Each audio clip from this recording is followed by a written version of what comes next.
My wife grinned and said, "I have a date tonight. Hope you're not jealous." But my reply wiped the smirk right off her face.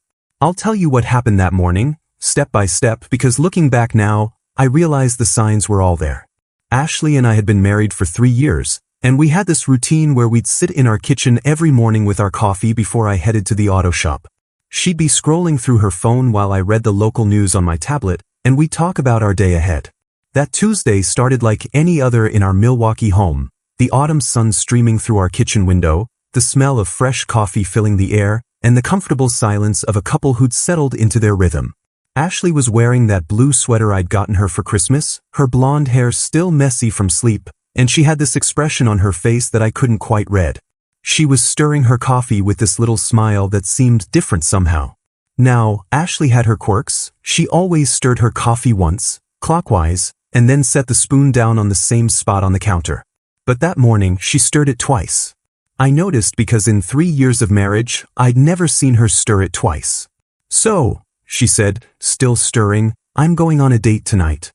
The words came out so casually, like she was telling me about a dentist appointment.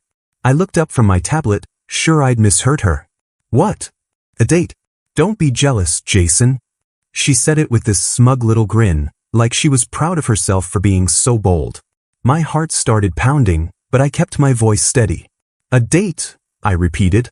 "Yes, with someone I've been talking to. It's nothing serious, just dinner and maybe a movie."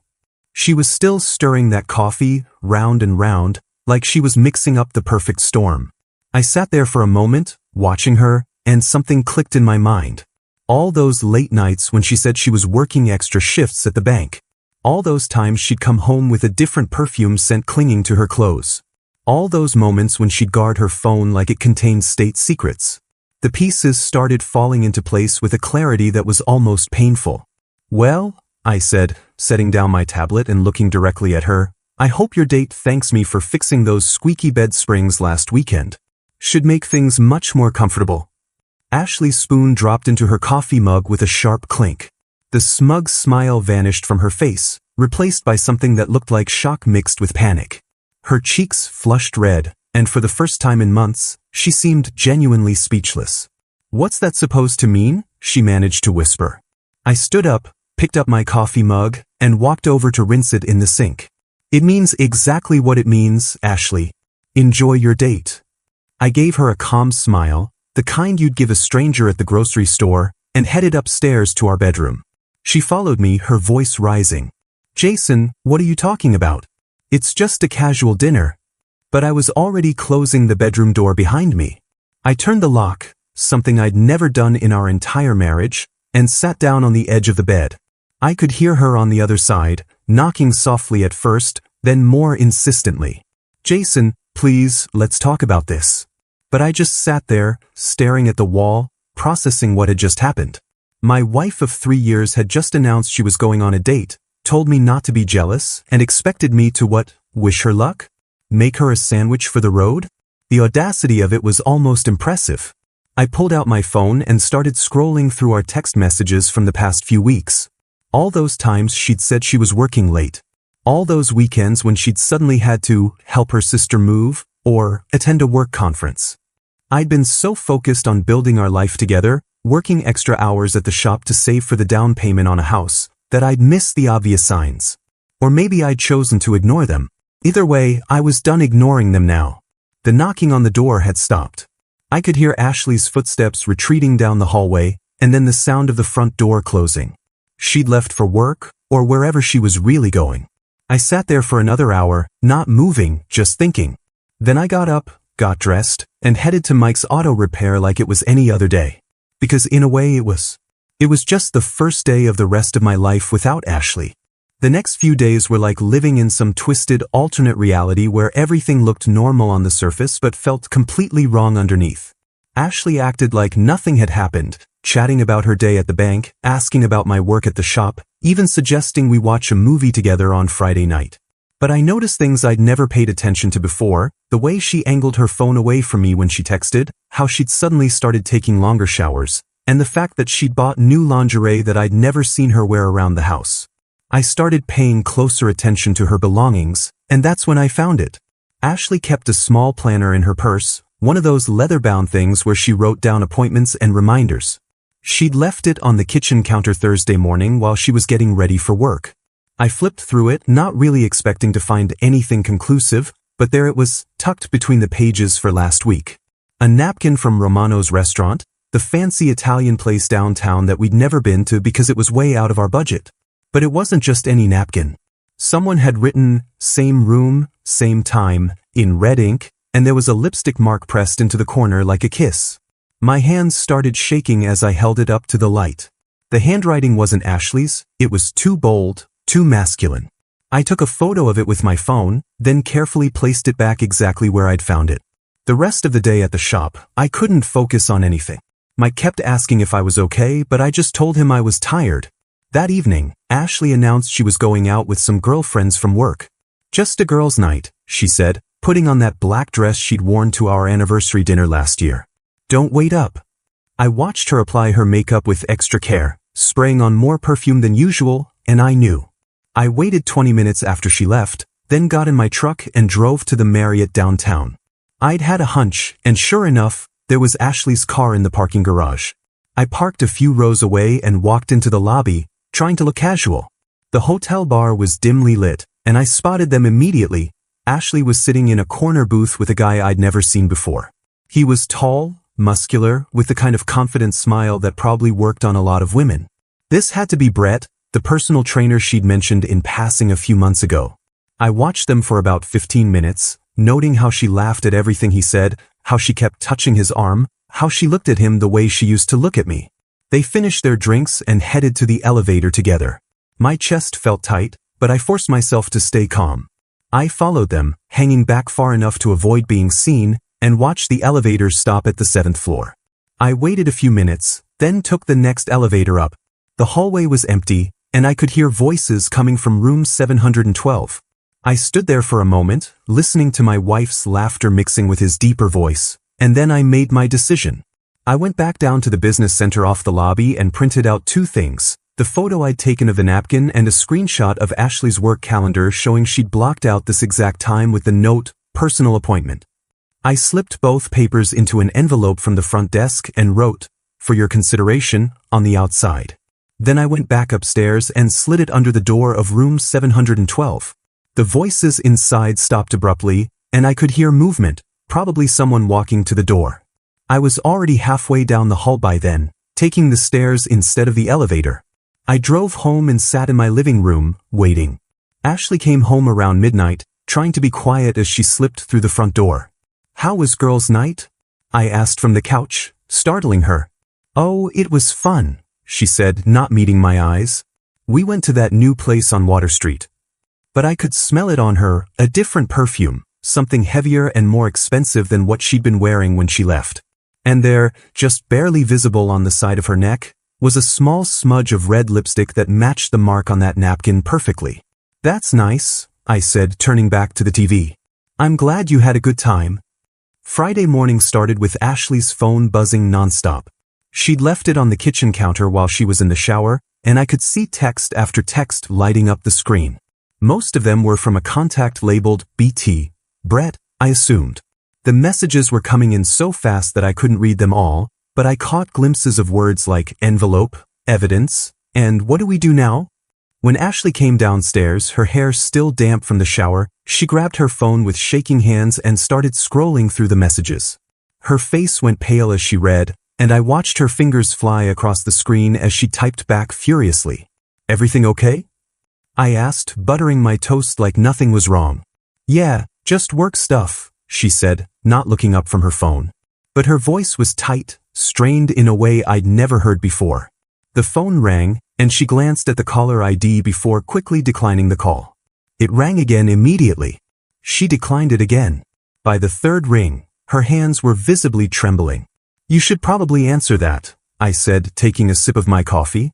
"It sounds important." She shot me a look that was part panic, part suspicion, but she answered the phone this time. "Hello." Her voice was barely above a whisper. I could hear a man's voice on the other end, talking fast and urgent, though I couldn't make out the words. Ashley kept saying, "I don't know," and "calm down," and "we'll figure this out." Finally, she hung up and turned to me with this forced smile that didn't reach her eyes. Jason, we need to talk. Sure, I said, finishing my toast. What's on your mind? It's about the other night. I know you might have gotten the wrong impression, but Brett is just a friend from the gym. We were just catching up over dinner. I nodded thoughtfully. Brett, the personal trainer. Yes, exactly. He's been helping me with a workout routine. At the Marriott Hotel? The question hung in the air between us like a loaded gun. Ashley's face went through several expressions: surprise, fear, then something that looked like calculation. How did you? She started, then stopped herself. Yes, we had dinner at the hotel restaurant. It's nothing inappropriate, Jason. I don't know why you're being so paranoid.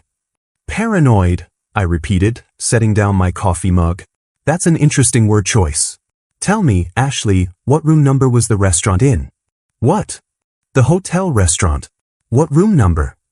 She stared at me, her mouth opening and closing like a fish out of water. I don't understand what you're asking. I'm asking because I'm curious about this restaurant that apparently exists on the 7th floor of the Marriott, specifically in room 712. The color drained from her face completely. She sat down hard in the chair across from me, her phone clattering onto the table. Jason, I can explain. I'm sure you can. But before you do, I have a question about your planner. I pulled out my phone and showed her the photo I'd taken of the napkin. Can you explain what same room, same time means? And whose lipstick that is? Ashley looked at the photo, then at me, then back at the photo. When she finally spoke, her voice was different, harder, more defensive. You went through my personal things? You followed me? Jason, that's controlling behavior. That's not normal in a healthy relationship. Controlling, I said, leaning back in my chair. Interesting. So let me get this straight. You announce you're going on a date, tell me not to be jealous, spend the evening in a hotel room with another man, come home with his lipstick on your neck, and I'm the one with the problem. It wasn't like that, she snapped. You don't understand. You've been so emotionally unavailable lately, working all the time, never wanting to talk about anything real. I was lonely, Jason.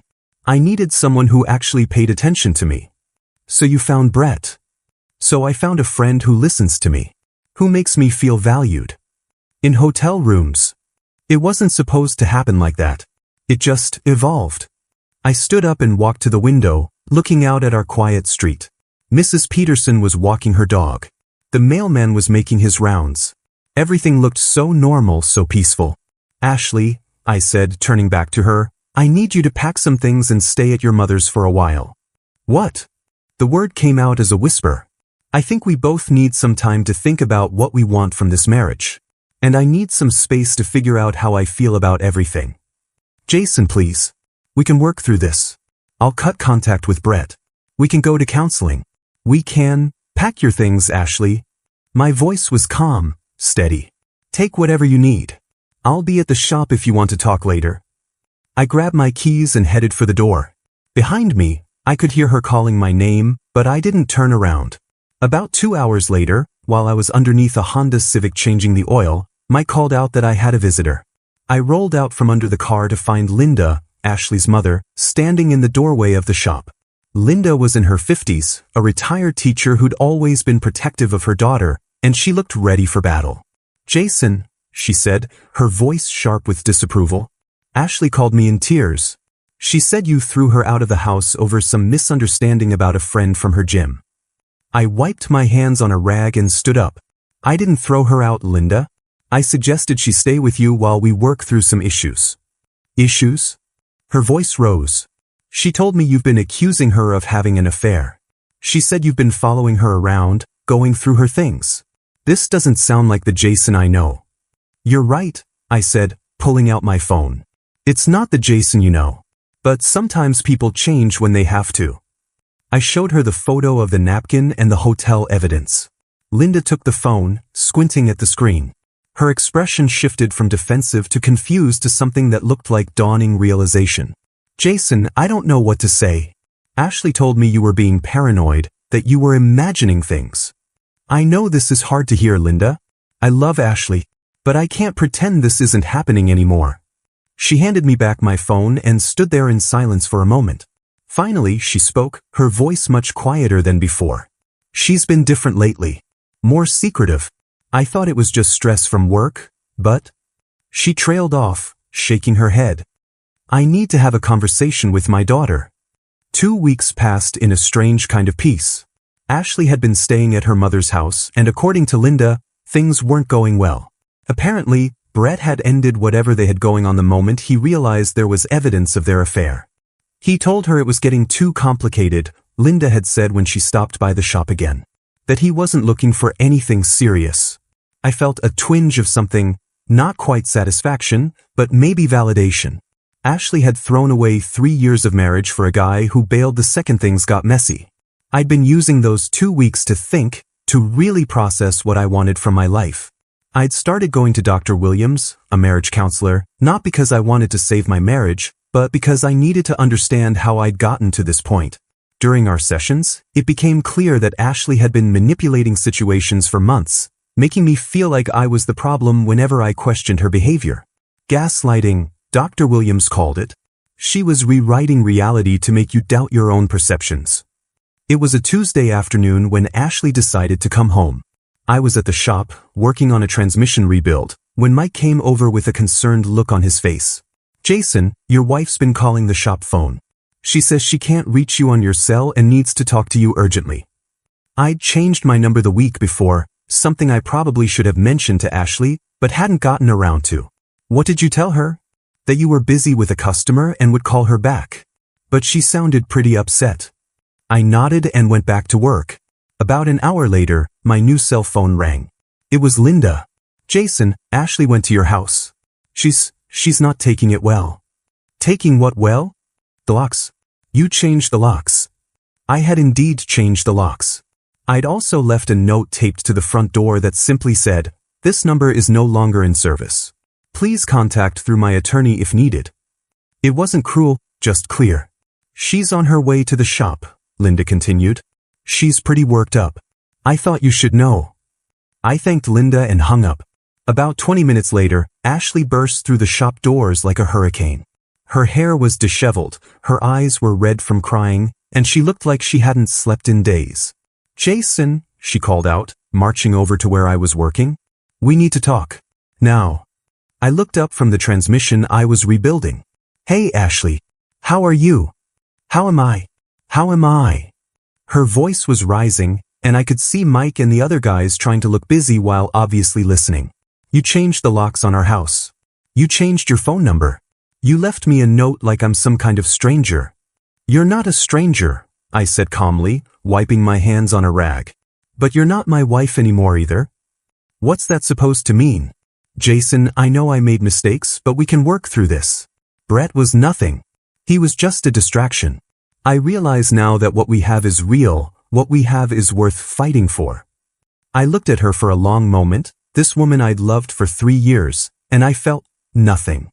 Not anger, not sadness, not longing. Just a kind of empty clarity. Ashley, do you know what I learned about myself these past 2 weeks? What? I learned that I'm not available for games anymore. I'm not available for someone who thinks marriage is something you can take breaks from when you get bored. I reached into my pocket and pulled out my wedding ring. I'd stopped wearing it the day she left. I set it on the workbench between us with a soft metallic click. I'm not available for someone who thinks, "Don't be jealous" is an appropriate way to announce a date with another man. Ashley stared at the ring, then at me, then back at the ring. Jason, please. I love you. I made a mistake, but I love you. I know you do, Ashley. But love isn't enough anymore. Respect is. Trust is. And those are things you can't just decide to give back after you've taken them away. She stood there for a moment, looking lost and small in a way I'd never seen before. Then she picked up the ring and held it out to me. I don't want this to be over. It's been over since the morning you told me about your date, I said gently. I just finally accepted it. That was 6 months ago. Ashley tried calling Linda's house a few times, tried reaching out through mutual friends, even showed up at the shop once more. But I'd learned something valuable from Dr. Williams. Sometimes the most powerful response is no response at all. Silence has a way of speaking louder than any argument ever could. These days, I'm dating Amy, who manages the coffee shop 2 blocks from the auto shop. She's honest about her day, doesn't guard her phone like state secrets, and when she says she's going somewhere, she actually goes there. We take things slow, we talk about everything, and she makes me laugh in ways I'd forgotten were possible. Amy knows about Ashley, about the divorce, about all of it. And she's never once made me feel like I was asking for too much when I asked for basic honesty and respect. Sometimes I see Ashley's car drive past the shop, slowing down like she's thinking about stopping, but she never does. Linda told me Ashley moved to Madison, got a job at a different bank, and is trying to figure things out. I hope she does figure it out, I really do. But I also hope she figures it out far away from me, because I've built something good here, something solid, something based on the revolutionary idea that marriage should be a partnership, not a performance. And I'm not available for anything less than that anymore.